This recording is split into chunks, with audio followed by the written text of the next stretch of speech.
Pertama memang soal Islam Nusantara ini kita bisa lihat dari social origin dari munculnya istilah ini ya. Bahwa dia dimunculkan di era sekarang di mana kondisinya memang ada dua hal. Pertama, kita mengetahui sudah ada prediksi bahwa pada waktunya tahun 2050 Islam ini akan menjadi agama paling besar di dunia. Di dunia. Ini analisa yang saintifik dengan melihat kecepatan kelahiran ya, dari komunitas Islam yang jauh lebih besar timbang komunitas agama lain, sehingga Islam 2050 berkembang dari 1,6 miliar 1,4 miliar 1,2 miliar sekarang menjadi 2,6 miliar kira tahun 2050 karena pertumbuhan penduduk ya. Iya, dan pertama kali dia melampaui agama Kristen, juga melampaui seluruh orang-orang yang tidak percaya pada agama sekalipun ya. Namun ketika Islam menjadi agama yang paling besar, di saat ini juga orang justru merasa keterancaman kepada tafsir Islam yang keras juga dalam kondisi yang paling puncak. Itu juga ada risetnya itu ya, dari Pew Research itu dengan data tahun 2015 dia melihatkan dari 156 negara yang disurvei, sekitar 20-an negara yang tradisi diskriminasi paling tinggi, majority dari negara yang populasi muslimnya tinggi. Ada Irak, Mesir, Iran di sana, termasuk Indonesia ya.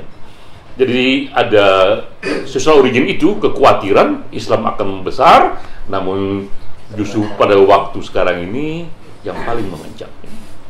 Sehingga dengan sendirinya dimunculkan satu Islam Nusantara menjadi seksi, tak hanya bagi mereka di Indonesia, tapi juga bagi dunia ya, karena sangat diinginkan dari gerakan ini, dari lontar ini muncul spirit Islam yang agak berbeda, yang membawa efek pada lingkungan dan juga dunia yang berbeda ya.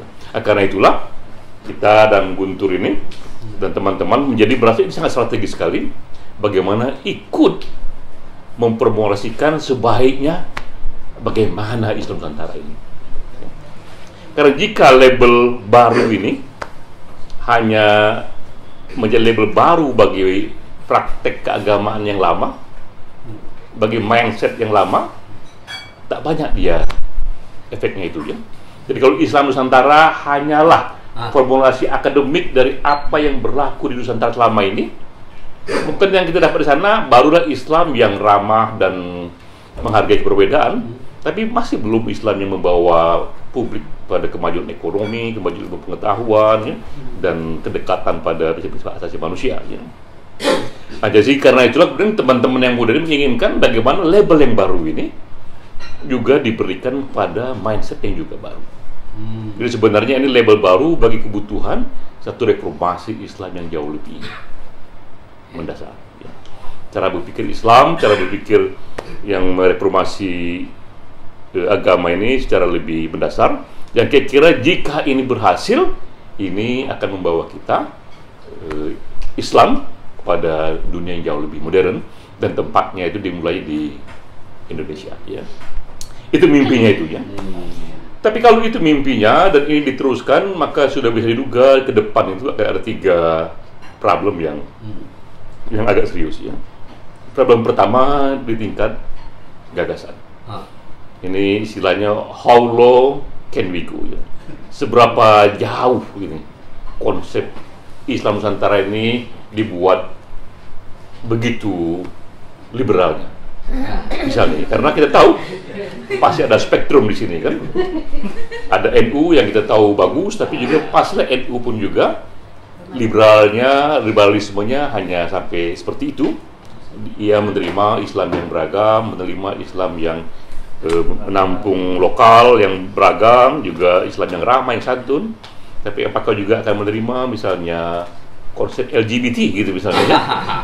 Perkawinan laki dan perempuan yang sudah berkembang jauh sekarang ini. Apakah juga akan menerima konsep wanita menjadi imam masjid dan sholat misalnya gitu ya? Jadi kita lihat di kalangan yang sesama modern dan sesama moderat, pro keberagaman, tetap ada spektrum yang belum tentu saling menerima juga. Spektrum paling oke, NU. Spektrum paling jauh itu diwakili oleh sekarang ini Muslim progresif di Amerika. Ya. Ini gerakan yang juga Islam, yang sudah begitu dahsyatnya, dia punya masjid sendiri, dan di masjid itu sudah mengawinkan berapa kali mereka yang LGBT itu. Sesama homo kawin di sana, sesama perempuan kawin di sana, dan imamnya pun perempuan, nih, kemudian juga wanita yang sholat itu pulang dari kantor nggak usah pakai mukena lagi, pakai baju rok aja, sholat ya ada sampingnya laki-laki. Iya, jadi pertama sekali Islam Nusantara ini menghadapi spektrum itu, ya. Seberapa jauh dia harus mengambil nilai ini. Jika dia mengambil sebesar yang bisa diambil NU, akan banyak pendukungnya, tapi akan tampak ketinggalan ini kalau spektrumnya itu modern. Namun kalau dia mengikuti Muslim progresif, begitu modern tapi pasti sedikit sekali pendukungnya itu. Ya. Itu problem pertama itu, ya. Problem memilih racikan yang pas nih bagi konsep Islam Nusantara ini. Ya. Problem kedua adalah mencari pelakunya, mencari siapa yang harus memperjuangkan ini. Ya. Kalau kita sebagai desainer, kalau kita tidak ingin ini hanya berhenti sebagai wacana ketika ada muktamar NU sudah selesai. Kita ingin ini tumbuh menjadi satu gerakan, dan gerakan selalu membutuhkan organisasi yang menyebarkan itu. Kepada siapa kita inginkan ini diperjuangkan itu, dan seberapa kuat dia. Jika kita inginkan ini diperjuangkan oleh NU, maka dengan dirinya kompromi gagasan yang harus diperjuangkan harus begitu juga, ya. Namun kalau kita mau perjuangkan ini dengan gagasan yang paling modern, kita perlu mengerti bahwa kita harus mulai dengan satu kelompok yang kecil sekali. Kita mau milih-milih nih bagaimana ininya ini, ya, yang mau dipilih ini, ya. Itu problem kedua mengenai pilihan siapa organ yang mau dijadikan perjuangan bersama ini. Nah, ketiga, karena lawannya Wahabisme ini, maka hanya gagasan, hanya organisasi juga tidak cukup. Yang penting lagi adalah program yang didukung dari dana yang besar.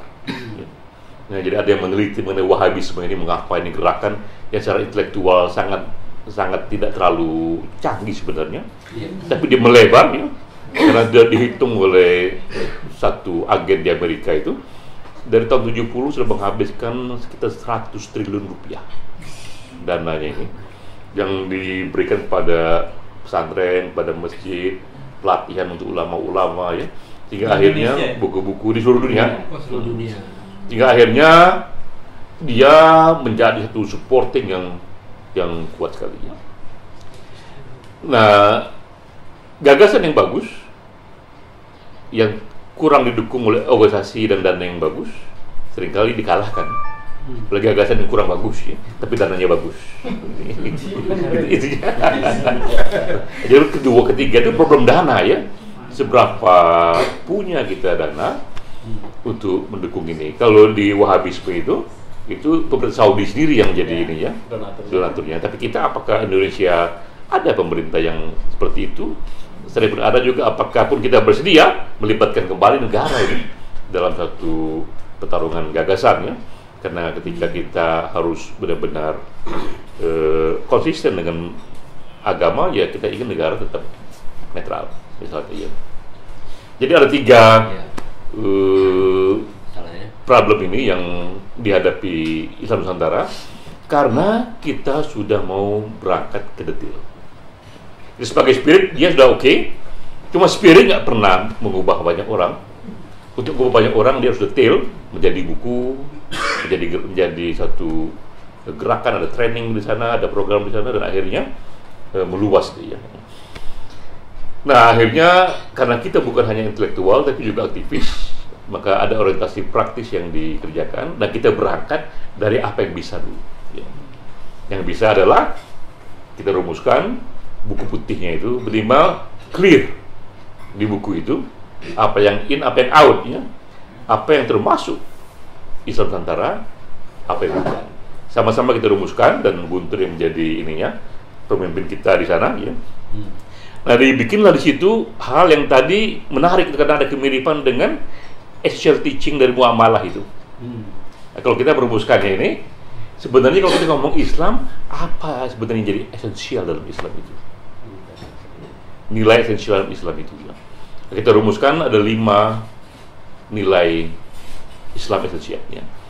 Pertama itu adalah definisi mengenai Muslim sendiri. Ya.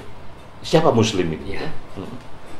Nah, kita definisikan bahwa Muslim ini adalah siapapun yang mendefinisikan dirinya sebagai Muslim.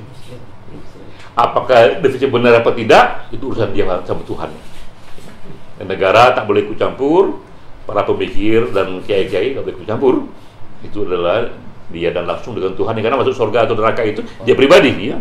Kiai nggak ikut itu. Karena itu juga dia pun secara pribadi juga harus mendefinisikan apa yang menurut dia Muslim itu. Nah, kedua nilai esensial tauhid, ya. Bahwa inti dari Islam itu adalah tauhid, ya. Mengesahkan Tuhan, di luar Tuhan semuanya adalah objek ilmu pengetahuan, semuanya itu bisa direvisi, bisa diteliti, gitu ya. Lalu kemudian ada nilai-nilai esensial Islam yang tadi itu ada social justice di sana, ada compassion di sana, ada prinsip-prinsip non diskriminasi di sana, ya. Nah, keempat kemudian ada kedekatan Islam dengan prinsip-prinsip hak asasi manusia.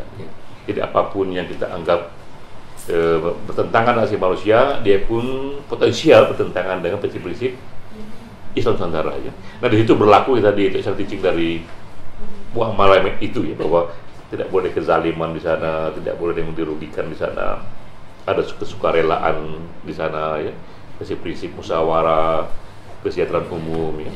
Nah, terakhir itu karena juga di Indonesia, maka dia pun juga Islam Nusantara itu dia mendekati dengan Pancasila. Ya. Jadi apapun yang bertentangan dengan Pancasila potensial bertentangan dengan Islam Nusantara. Ya. Jadi kita rumuskan dulu tuh buku putihnya itu udah hampir jadi sekarang ini, ya. Guntur yang ininya.